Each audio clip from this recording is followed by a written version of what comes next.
Hi, friends, and welcome back to the Living on Lemonade podcast. I'm your host, Lauren. Today, I want to switch gears a little bit and move away from grief for a few minutes here. I've had an idea or just kind of a thought on my heart for a little bit, so I just kind of wanted to riff and just put a podcast episode out. I'm trying my best to get one out every week and have a little bit more stability there. Now we're at Sunday night and I'm trying to do it on Mondays. So if it doesn't happen some weeks, that's okay. Life happens. And especially with my job as it's getting busy, this May long weekend is kind of when a lot of the boats get put in the water. I know ours was lifted in yesterday, so we've spent some time there. Tonight I just kind of wanted to come home and get cozy and not be on the boat because sometimes you just need to be at home in your own bed. But basically where I want to go with this is I want to talk about the idea of like long weekends and vacations and all of the things that we look forward to. Now, one of the things kind of themes that I want to have threaded through this podcast is really challenging societal norms, some of those societal norms. And it might be a little bit triggering for you if you feel deeply about them. And I would just encourage you to kind of keep an open mind, and maybe there's something that I'll say that kind of makes you step back and just get curious. I really like this whole time, this whole podcast, I want you to get curious. I encourage you to get curious because the more we can get curious about life and what's around us and different people's opinions and views, that is when we can grow, really. Even if we decide that the information isn't for us, maybe down the road something will resonate, or we can at least appreciate another point of view or set of eyes on something, right? So as always, take what you want, leave the rest. That's with everything that you engage with and listen to or read, right? Especially with social media, but I think that goes without saying. So today, I've been thinking about the long weekend and how in I know, like, especially in Western society, I haven't traveled like a ton. I've been over to the UK, I've been to Europe, I have been to Africa, and I've been to Australia. So I've been to a few different places, but never stayed there super long to get the like total vibe of life and understanding compared to North America. But I do know, especially in Western society, we are so driven by the clock and our schedule and work and we work to live, we don't live to work. Or we did I say that right? We we live to work? Yeah, we live to work. I don't know. I'm confusing myself tonight. But you get the idea. We are working, we're hustling. Why? Like, it's hustle culture is so very real, and I never really thought about it until I kind of became aware of it. Again, I got curious and I realized I was one of the hustlers, and I have experienced burnout a few different times, and I'm learning that hey, it's not the way anymore, and I can get into that a little bit later if I think about it with the story about my dad. But it's just the notion of always looking forward to something in the future. Like, if I can just get to the weekend, right? And it's like the Monday blues and Wednesday hump day. We're halfway through the week and oh my gosh, we're finally almost at Friday. Yay, it's the weekend. And then we do our things. We're always living for something ahead of ourselves. We're always living for the weekend. We're living for the long weekends and vacations. And the more that I think about it and take a step back and again get curious, the more I'm like, this is not like this is bullshit, to put it lightly. And I just shake my head at it. We're wasting our lives. We're wasting every other day hoping for something in the future. And as you've learned through the previous episode, if you've been following along, we don't always have tomorrow. I've been through so many losses that it has really hit home that today is a gift, and we have to use it just as such. And that doesn't mean not saving for the future, saving for retirement. I'm putting money in my TFSA, I'm putting in my RSPs, saving for retirement and all the things. And I really hope to God that I have my health and from and I hope I get to retire. I hope I get to retire and that I'm healthy and I am ambitious and I want to go traveling. But in the meantime, I gotta work. I gotta put food on the table, pay the bills. So, how do we find a balance between the two? And here's some things, I'm just riffing here. I don't have any notes made, so I'm sorry if it's a little bit all over the place, but I just kind of wanted to get it off my heart, off my chest.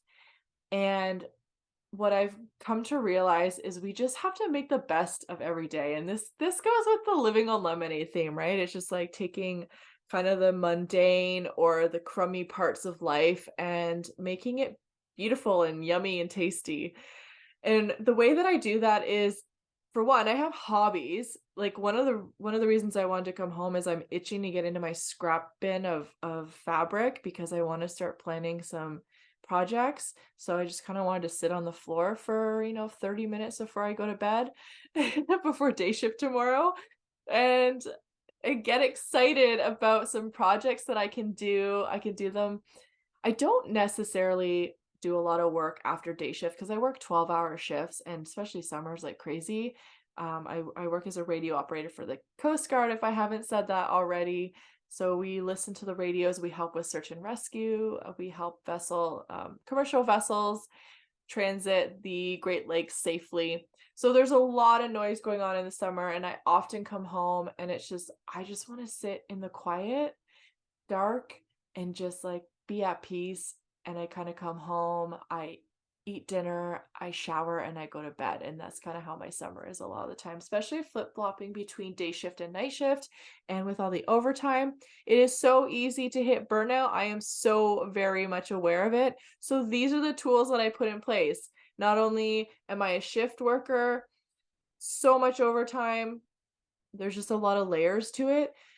So I have my hobbies. I like to quilt. I like to knit and crochet. So sometimes I'll bring, if it's like a night shift and it's quiet, or we just got to stay awake and listen to the radio. So I'll bring in a quilting or not, sorry, not quilting. I will bring in a crocheting project or a knitting project and just keep my hands busy and like make some cool stuff. I like to my mom and I make blankets to donate, and they go overseas, and it's nice to kind of pay it forward that way. And I always have these things to look forward to, and they're like the little things. So I'm always going to push the small things really are the big things. And I've been saying that for years. I should throw a hashtag on it. Who knows? Maybe there already is one. But it's been one of my mantras. The small things really are the big things. And when we can find so much joy in those teeny tiny things, that is when the push to the weekend, the push to vacation, it doesn't become so urgent all the time, right? And we actually get to enjoy the moment. How can you enjoy the moment more? What can you do in those free moments or just in your moments that give you joy so you don't have to live for the weekend? Can we make a commitment here, or at least a conscious effort and an awareness to see beyond that? Because seriously, how many people have you heard about, they retire and then they die shortly after? Like, I look at my dad, and he was forced into retirement because he got sick. And then he did not get to enjoy his retirement. He had pockets of time where he felt better and maybe his cancer was in remission and he was doing pretty well. But he was miserable a lot of the time in fighting cancer and just being sick and going through treatments and like back and forth to the hospital. It breaks my heart that he worked as hard as he did for as many, and I'm getting emotional, for as many years as he did. And at the end of it, what did he have to show for it? He told me when I started this, I'm sorry. This is gonna be, it's gonna be a little rough, so bear with me, but the message is so impactful that I have to share it. So, I used to work, as an admin. I was with the Coast Guard before I got the position that I'm with now, and I was encouraged to apply for this job. They said, "I think you'd be a great radio operator." So I applied, I got in, I went to the Coast Guard College out in Sydney, Nova Scotia for 6 months, came back and trained for 3 months. This was my first introduction to shift work. And I remember, I mean, my dad and I had multiple conversations around it because he used to check in on me and really, but the message that he was pushing was he warned me up front. He said, "Shift work is really hard on your body, and I just want you to be really careful with it, and I want you to take care of your body." He said, "Because I did many, many years of shift work. I did many years of overtime, even when he wasn't working shift anymore. If he was working like a 7 to 3, sometimes he wouldn't be home till like 7. He'd be working overtime after his shift, or he'd be working weekends." And he said, "Not only did I burn the candle at both ends, I missed time with you girls." I have 2 older sisters. They kind of grew up together, and then I came along later, so I was pretty young when they moved out. But he said, "I missed a lot of family events. I miss seeing your sisters do their extracurriculars and just showing up and being at things. I missed family time." And he said, "And I look back now, being retired and being as sick as I am, and all that money I thought I was making at the time so that I could, get ahead and obviously provide for his family, that was important, but in terms of saving for the future," he said, "At where I'm at now, and I look back at all that work, all that overtime, all the shift work," he said, I have nothing to show for it except for an a tired, sick body." So he really drove that home for me. It was a huge eye opener because anyone who knows me knows that up until basically COVID, my eyes opened even deeper then. But up until then, people would tell me, like, "You're the busiest person I know," just in terms of I often would have multiple jobs, and I love my friends. I love my relationships that I have, my friendships, and I would be all over the place, always traveling to see friends and visit and maintain those relationships. And it really does fill my cup. That could be one of those things that like helps you so that you're not always um looking towards the weekend or whatever. Like, could you meet someone for coffee after work or something like that? It can be low key. But the point was I was always all over the place, and I was working multiple jobs. There was one point I had like 5 jobs. How did I even do that? I was lifeguarding and swimming instructor at the Y. I babysat. I taught piano lessons. I worked at a I worked at a car wash as an interior cleaning supervisor, and I worked for the newspaper.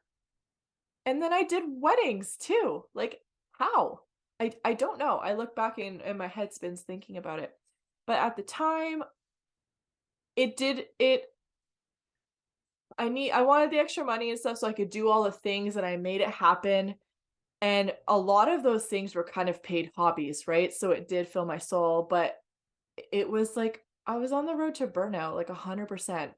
And when you get into a situation where you're working longer hours and your body's switching between night and days, especially in the summertime. So when we start our job, we start as seasonal, so we work 9 months of the year, and we have to bank our hours for the winter. So we have to work like a ton of overtime to get our winters banked.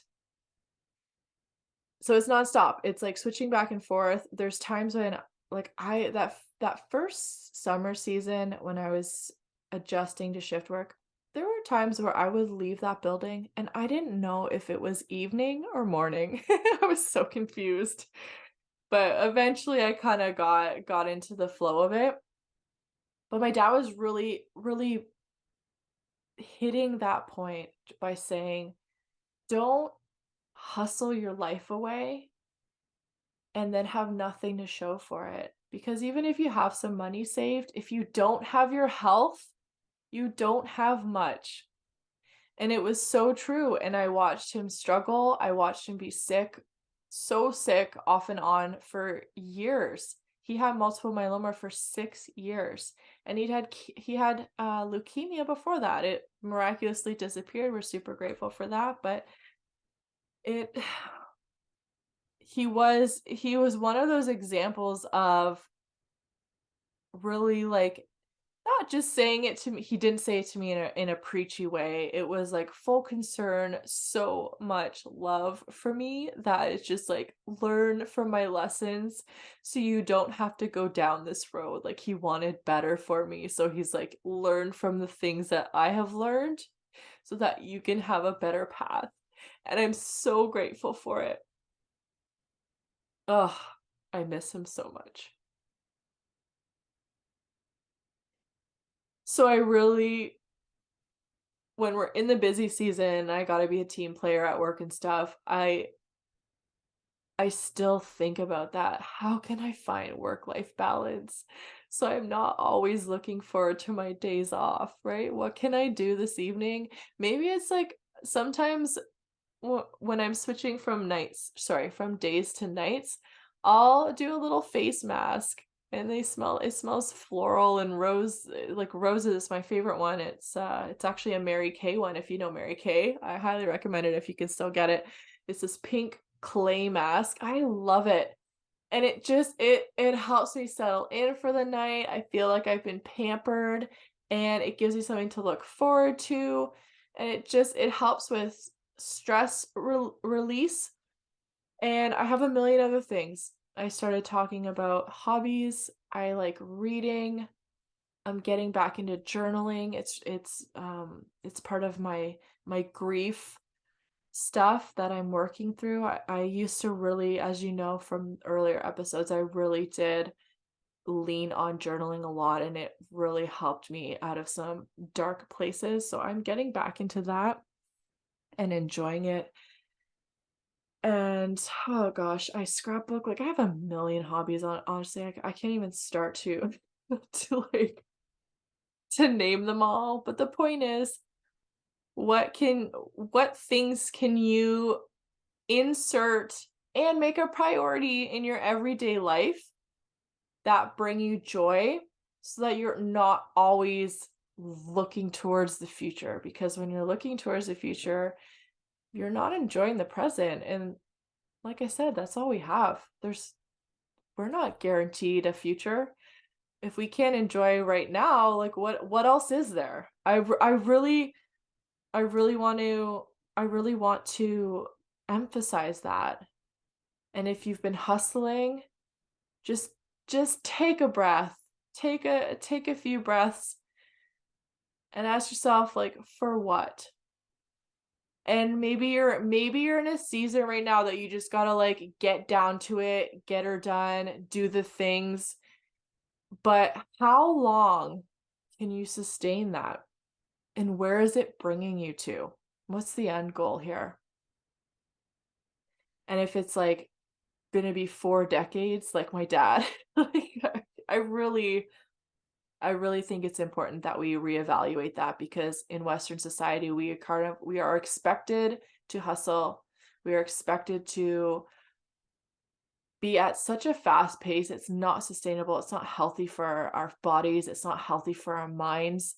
And I really think we need to start questioning these norms. I say it with air quotes, these societal norms. We really need to start questioning them and starting to rewrite them, and not shaming ourselves or others around them. It's so important. There's so much shame and guilt around some of these things that it's like, I have to hustle. What will people think if I slow down? I mean, I don't like, I could go down the rabbit hole with this, and I don't want to make this episode too long. I know it's been a rant, but it's just one of those really important things that now that my dad is gone, um it comes up. It comes up a lot in my head. And if I can help someone else even wake up to the awareness around the concept. It doesn't mean you have to dive in and like, come to a screeching halt. I haven't. I'm aware of it. I have changed patterns over time, but it starts with the awareness. And that's one of the things that I want to bring up in this podcast. There's going to be lots of topics, but I want to bring awareness to the hustle culture and really being intentional about when we're in that kind of grind mentality and just making sure that this isn't our all day, every day for the foreseeable future. Like, where are we going with this? What's our end goal? And in the meantime, how do we sprinkle the magic in between so that we can still enjoy the present, and we can still enjoy our families and our loved ones and our friends and all of the simple joys of life. One of the things I enjoyed recently is going for a walk around my town. I do a 90-minute loop. My town's super small. There's like 2,000 people. So I can walk from one edge of town to the other and do like kind of a big square. And it takes about 90 minutes. And this time of year is when the lilacs bloom. And I can tell you, I have a mental map of the whole town and where all the lilacs are on my route. And I look forward to the next lilac bush.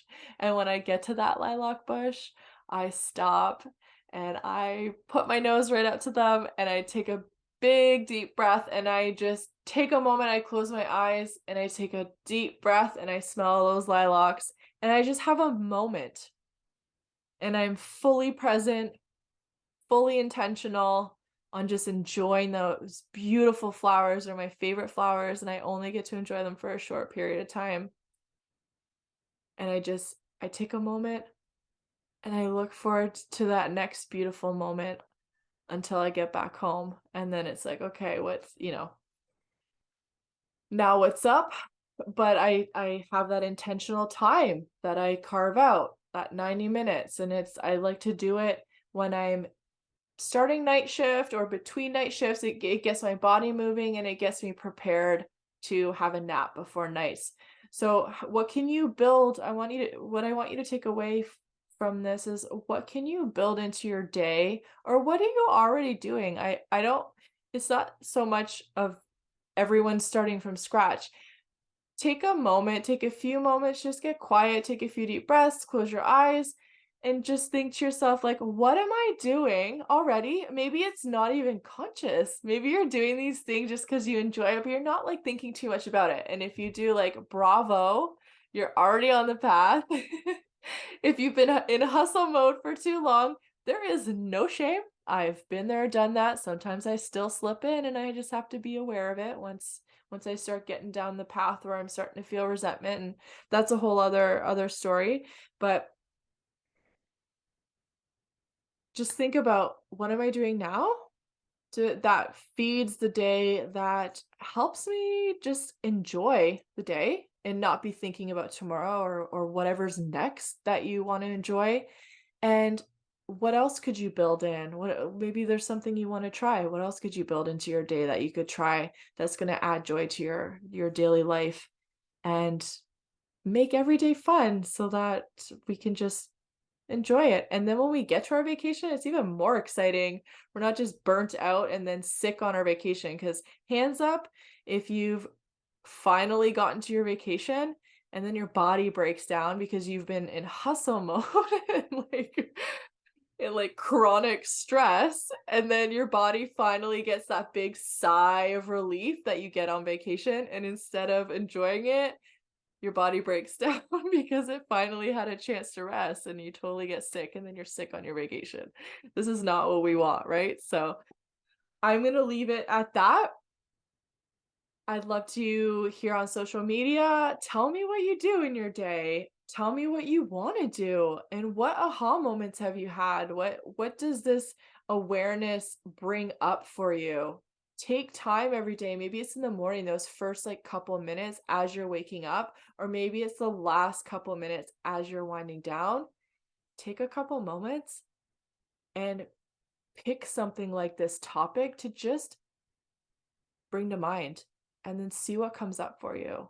When you can quiet your mind, your intuition, that inner knowing, that's when it has a voice and it's able to it can be heard because it's not lost in the muddle of all the everyday jargon, right? So that's it for me. I hope this wasn't too long, and I'm looking forward to the next episode. I don't know what it's going to be about. I have a couple more master classes. We've got one at the end of this month, March. No, we're in May. I'm sorry. May, I think it's 31st at 8 p.m. We're going to be doing a master class on